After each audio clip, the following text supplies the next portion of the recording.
Tuhan, Shalom Bapak Ibu, selamat pagi. Hari ini hari yang sangat indah. Kita boleh kembali berjumpa untuk merenungkan firman Tuhan. Dan mari kita akan berdoa terlebih dahulu.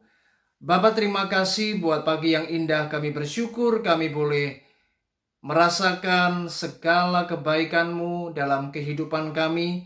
Terima kasih buat kehidupan yang Tuhan anugerahkan. Dan kami bersyukur pagi ini kami boleh kembali bersama-sama menghampiri akan Engkau. Karena kami rindu mendengarkan firman-Mu. Kami rindu mendengarkan akan nilai-nilai daripada kebenaran firman-Mu yang dapat menuntun kami, mengarahkan kami kepada jalan yang benar dan kepada apa yang berkenan di hadirat-Mu. Terima kasih Bapa, urapi hamba-Mu yang sebentar menyampaikan firman-Mu. Roh Kudus, Engkau yang memimpin dan mengurapinya, dan berikan kami hikmat dan pengertian agar kami mampu menangkapnya. Terima kasih Bapa, di dalam berkat nama Yesus kami siap diberkati, kami siap mendengarkan firman-Mu. Haleluya, mari katakan amin. Puji Tuhan, Shalom Bapak Ibu, selamat pagi. Pagi ini kita kembali bersama-sama untuk merenungkan firman Tuhan. Dan mari kita akan belajar dengan sebuah tema, prinsip yang sungsang. Nah, mari kita akan membaca di dalam Injil Yohanes pasal yang ke-15 ayat yang ke-16. Demikianlah firman Tuhan. Sekiranya kamu dari dunia, tentulah dunia mengasihi kamu sebagai miliknya. Tetapi karena kamu bukan dari dunia, melainkan aku telah memilih kamu dari dunia, sebab itulah dunia membenci kamu. Nah Bapak Ibu, tentu kita pernah mendengar istilah kelahiran sungsang. Sungsang adalah sebuah posisi di mana seorang bayi di dalam rahim daripada wanita, ia dalam posisi di mana kepala terletak di atas dan kakinya berada di bawah. Sehingga posisi seperti ini sangat berbahaya dan berisiko. Karena ketika melahirkan, yang seharusnya keluar terlebih dahulu adalah bagian kepala daripada bayi. Tetapi karena posisi sungsang, maka bagian kaki yang terlebih dahulu keluar. Dan ini sangat berisiko besar bagi seorang ibu ketika ia melahirkan. Itu sebabnya daripada berisiko dan bisa merenggut nyawa daripada bayi ataupun ibu yang melahirkan, maka dokter sering mengambil sebuah tindakan untuk dilakukannya operasi sesar. Nah saudara, tahukah bahwa di dalam sebuah buku yang berjudul Kerajaan Allah yang Sungsang, karangan daripada Donald B. Kraybill, di mana penulis buku ini menyatakan bahwa prinsip-prinsip kerajaan Allah itu adalah prinsip yang sungsang. Artinya, prinsip kerajaan Allah itu selalu terbalik daripada prinsip-prinsip yang ada di dunia ini. Dengan kata lain, prinsip-prinsip kerajaan Allah itu sangat bertolak belakang dengan prinsip-prinsip dunia. Misalnya, firman Tuhan berkata, berikanlah pipi kirimu ketika orang lain menampar pipi kananmu. Berikanlah jubahmu ketika seseorang mengingini bajumu. Dan berkatilah mereka yang mencaci kamu.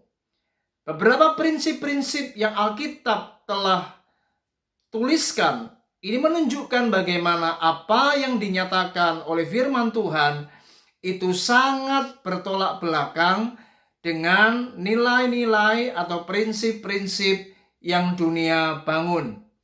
Oleh sebab itu Bapak Ibu, mari hari ini kita sebagai orang Kristen, kita sebagai anak Tuhan, mari kita harus hidup dengan pola hidup kerajaan Allah.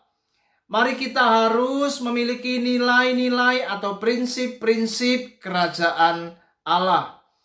Mari kita jangan mengikuti pola atau prinsip orang dunia.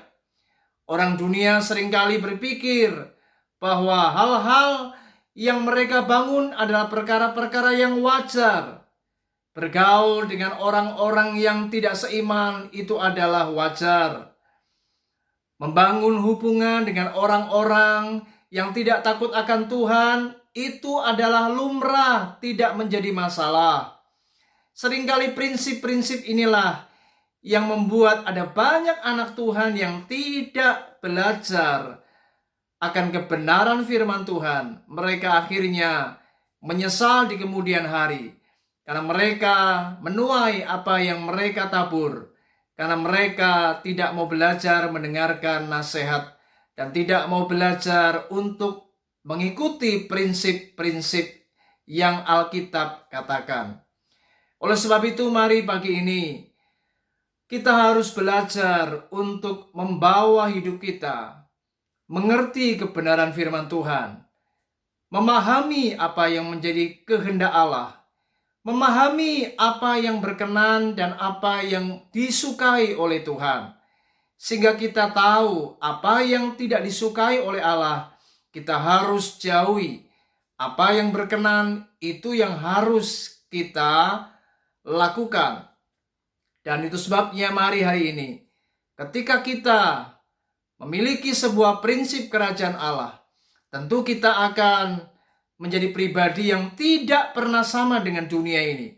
Sehingga kita akan berani mengambil keputusan untuk melawan arus dan tidak sejalan dengan apa yang dunia kerjakan. Dan itu sebabnya firman Tuhan tadi berkata, memang ketika kita tidak hidup seperti yang dunia lakukan, maka dunia pasti membenci kita. Ini adalah sebuah konsekuensi ketika kita mengikut Kristus. Maka kita akan dibenci oleh dunia. Karena apa? Karena kita memiliki prinsip-prinsip kerajaan Allah. Sedangkan dunia memiliki prinsip-prinsip yang dunia bangun. Dan itu sangat bertentangan dan bertolak belakang. Itu sebabnya kita sebagai anak Tuhan, kita harus membayar harga.